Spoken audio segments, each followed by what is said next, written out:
Dr. Tharoor, as we speak, the government calls on the all-party meeting in the parliament on the Bangladesh issue, and Dr. S. Shankar is to brief the meeting. What's your takeaway from the whole situation which is panning out in Bangladesh? Because Sheikh Hasina took off from Bangladesh. She landed in Delhi, in India. Your takeaway from this whole issue? Well, look, as far as India is concerned, I think the first and most important signal we need to send to the people of Bangladesh is that we stand with them. That there is no other vested interest that India has. We have interests, obviously, in a peaceful, prosperous Bangladesh, but we are with the people. We stand for their right to determine their own political destiny and their own representatives.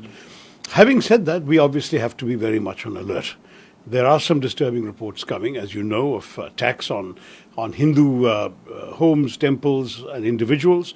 One might hope this will calm down, especially because every sort of popular uprising is followed by some degree of anarchy. We all saw the pictures of looting, etc. yesterday. It may calm down and stabilize in a couple of days, in which case we don't have to worry. If it doesn't, then of course there is a risk even of refugees fleeing to our country, and that would be a matter of grave concern. Third, obviously, I'm sure that our High Commissioner and our staff there are safe and they're monitoring the situation closely, and I hope they're in touch with the new authorities as they emerge. We still don't know who is going to be in the interim government. Various names are being floated, but I think that's going to be an important contact. There are some understandable concerns in India about the increasing influence of the Jamaat-e-Islami, which has taken a very hostile attitude to India in the past, and possible meddling by China and Pakistan, which have always seen Bangladesh as a potential soft underbelly of India that they could fish in troubled waters in. And so therefore, again, we have to be alert. We have to do our own thing. But I believe it would be a mistake to take a hostile attitude to this change, even though we were strong supporters of the previous government, because it is not our business. And I don't think the Indian government will do that. I think the Indian government will accept whatever new reality emerges. That's my impression. And that they would actually work seriously with the new authorities, because peace and progress in Bangladesh is not only in the interests of the Bangladeshi people, it's also in our interests. We don't want an unstable or an unfriendly neighbor. Talking about the interim government, which you touched upon in your previous answer, because there are many names which are floating in regarding this. Mohammad Yunus, who is a Nobel laureate in economics as well. How government of India should deal with the interim government, because we have seen the development which has taken place, the army's role. We have seen the troubled neighborhood, which you also spoke about. How should government of India deal with the interim government now? I think constructively. I think we should make ourselves available, our good officers, to help them in whatever way. India must reassure everybody that we are not an unfriendly power, that we have no desire to dominate or control what's happening in Bangladesh. We would like to be helpful. That would be the kind of message that I believe we should convey both publicly and privately.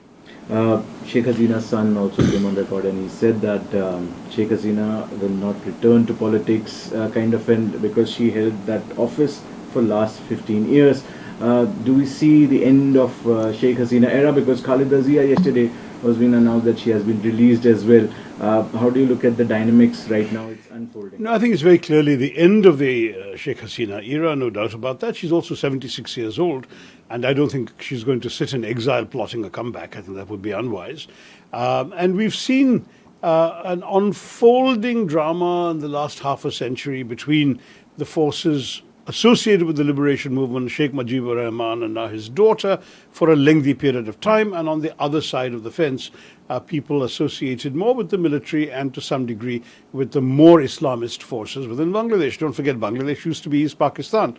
There is a certain, shall we say, basis for Islamic fervor in sections of that society.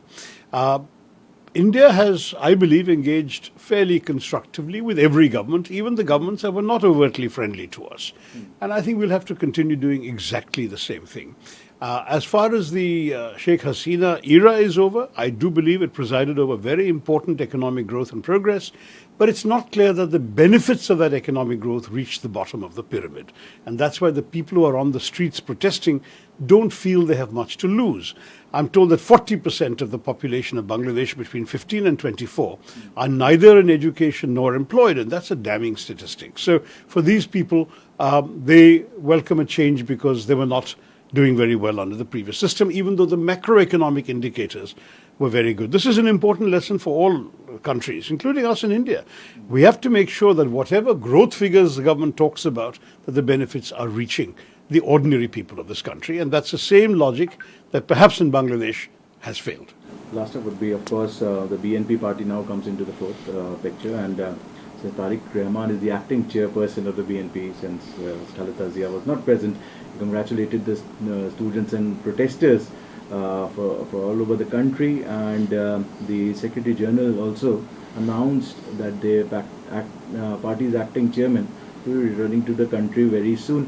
What would be in store for the BNP now? Because no, obviously it's an opportunity for them to revive their party and their party's importance in the system, because they boycotted the last two elections and they have no presence in the parliament.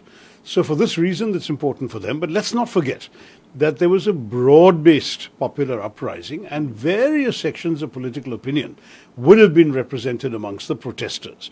There would have been BNP supporters, there would have been Jamaat supporters, there would have been some non-political students, there would have been some socialists, there would have been some communists. You would never know what kind of range is going to come. I'm assuming that out of all of this process, there will be an interim government for some time, the country will be stabilized, and then they will have to have free elections. Because, having seen this as a people's power kind of movement, we will then be able to see what kind of government the electorate returns. It may not necessarily be the BJP, it may be some other sort of coalition, it may depend on what kind of arrangements the interim government decides to put in place. A lot of things are uncertain. BNP, I beg your pardon. Did I say something else? Sorry. BNP is what I had in mind. I just want to stress that in any case, our job is to watch and wait. It's not for us to determine these outcomes. Obviously, we've had a close relationship with the Awami League since the days of liberation. But that should not color a non-Awami League government's attitude to us, because as neighbors, we should say we work with any government, whoever is in power, and ideally any elected government would be the one that we would have to work with. With this unstable situation the borders situation also becomes quite susceptible. What should be Government of India's approach regarding the borders now?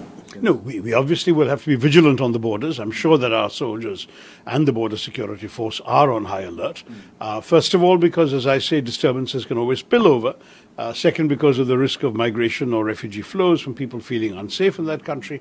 And thirdly, because we don't want any troublemakers taking advantage of unsettled conditions to get into any adventures against us. So for all these reasons, we will be highly, I'm sure, alert on the border. But at this stage, let's spare a thought for the people of Bangladesh and less about ourselves.